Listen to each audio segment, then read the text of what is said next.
Bonjour à toi, bienvenue aujourd'hui dans cette nouvelle séance. On va aujourd'hui respirer ensemble. Je m'appelle Alexandra, je suis professeure de yoga et aujourd'hui on va voir la respiration du feu Kapalabhati.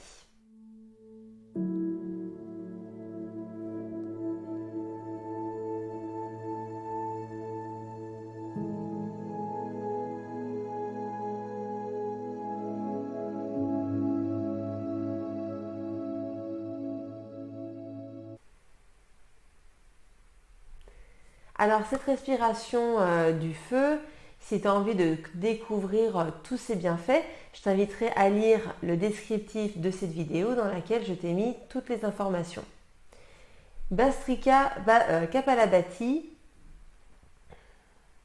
Kapalabhati, c'est la respiration du feu. Ça veut dire qu'elle va amener beaucoup de chaleur, elle va réchauffer notre organisme. Elle est parfaite pendant l'hiver, mais elle est aussi parfaite pour stimuler la digestion, pour renforcer, tonifier l'abdomen et bien plus encore. Comment pratiquer la respiration Kapalabhati? Déjà, c'est une respiration que l'on doit faire avec le nez et garder la bouche fermée. Donc ça peut être au début peut-être challengeant, surtout si tu connais peu le yoga ou des techniques de pranayama, de respiration yogique. À ce moment-là, peut-être plus te tourner vers d'autres vidéos de respiration que j'ai déjà fait auparavant, si jamais tu veux prendre le temps, l'habitude de bien respirer, d'apprendre à respirer par le nez. Donc, Kapalabhati, ça va nous demander d'inspirer, d'expirer par le nez de manière assez dynamique. Un peu comme quand on se mouche. Ou quand on sent qu'on a, je sais pas, un petit moucheron qui rentre dans le nez et on veut vite, on souffle assez dynamiquement pour l'évacuer. Donc c'est un peu la même chose. Et du coup au niveau du ventre, ça va être aussi la même chose. Ça va vraiment demander le ventre, on va venir le pomper. Donc pomper c'est comme ça, d'accord? Dans ce mouvement-là, donc là un peu comme la Macarena, sauf qu'en fait ça va être le ventre qui va faire le pompage. Donc on va se situer au niveau plus ou moins du nombril. Et en fait, à chaque fois qu'on va expirer, on va du coup activement rentrer le ventre vers la colonne. Voilà, donc tu peux, si tu veux, regarder ton ventre, mettre les mains dessus. Et ce n'est pas les mains qui font le mouvement, mais essaye de rentrer activement ton ventre. C'est comme si, par exemple, on te foutait un coup de poing dans le ventre et que tu voulais l'éviter. Bah, du coup, qu'est-ce que tu vas faire ? Tu vas vite rentrer le ventre au maximum à l'intérieur pour éviter le coup. Alors bien sûr, si tu veux éviter le coup, qu'est-ce que tu fais ? Tu vas peut-être comme ça arrondir le dos. Mais là, ça demande juste de le faire en gardant le dos droit. Ok ? J'espère que c'est assez clair. J'aime bien les petites métaphores, tout ça pour pouvoir expliquer. J'espère que ça t'aide.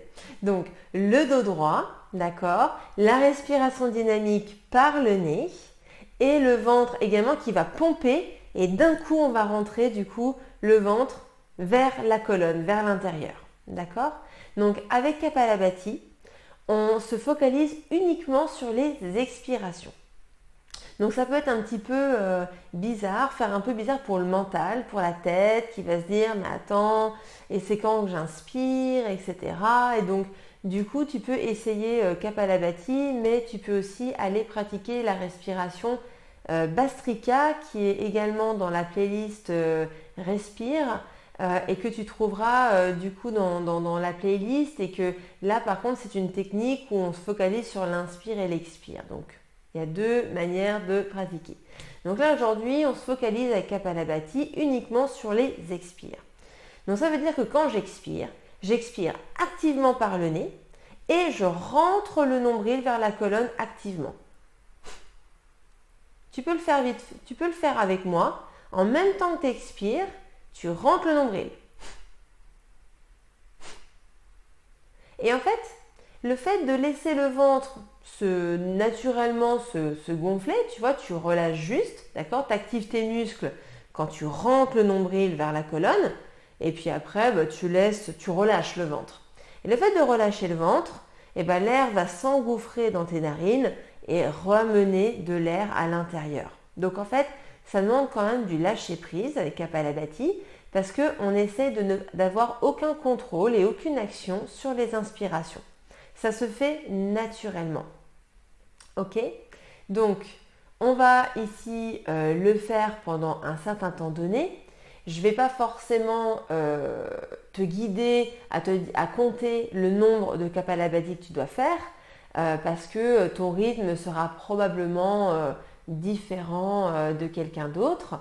Donc l'important c'est vraiment que tu puisses te focaliser sur les expires. Et Kapalabhati, il se fait de manière dynamique. C'est-à-dire que, tu vois là je vais te le faire pour te montrer un petit peu le rythme.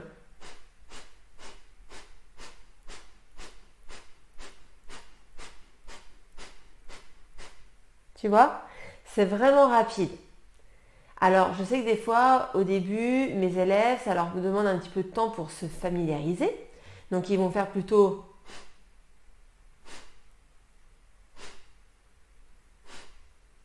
Mais l'important, c'est vraiment que tu sentes que tu expires de manière dynamique et que ton ventre pompe à l'intérieur.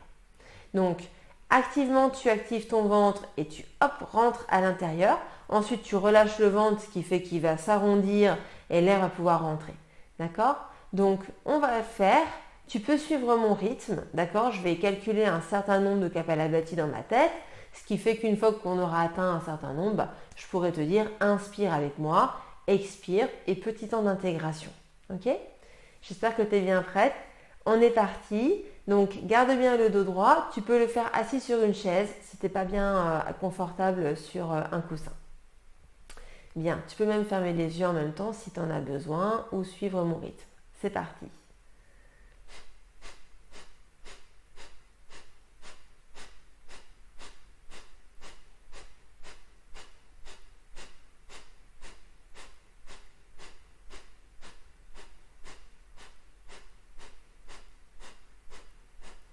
Inspire. Et expire. Petit temps d'intégration. Garde les yeux fermés. Accueille les sensations dans ton corps. Peut-être déjà un petit sentiment de chaleur qui t'anime dans ton ventre ou ailleurs dans ton corps.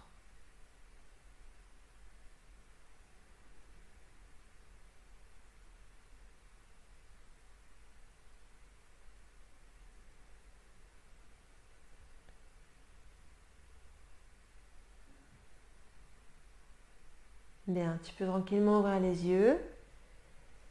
Et on va partir pour un deuxième tour. Mais là, pour ce deuxième tour, je vais t'inviter en plus, si tu es déjà à l'aise pour le faire à mon rythme là dans ce premier tour, je vais t'inviter en plus à mettre en place le serrage du périnée. Donc ça veut dire que tu expires par le nez activement, tu pompes ton abdomen vers l'intérieur et en même temps, tu vas serrer le périnée et remonter, sentir que tu vas activer le périnée comme si tu pouvais faire en sorte que tous tes muscles du plancher pelvien remontent en direction du nombril. Ok? Comme ça, tu vas vraiment activer ces trois zones. Donc, on essaye ensemble pour un nouveau round et je te dirai inspire quand on sera arrivé au bout. C'est parti.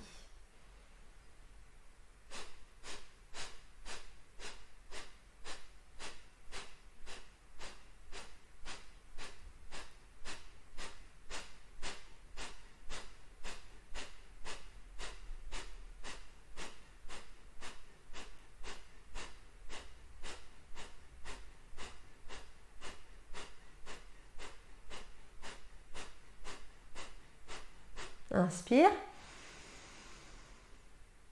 Et expire. Garde les yeux fermés. Prends un temps d'intégration, un temps pour ressentir.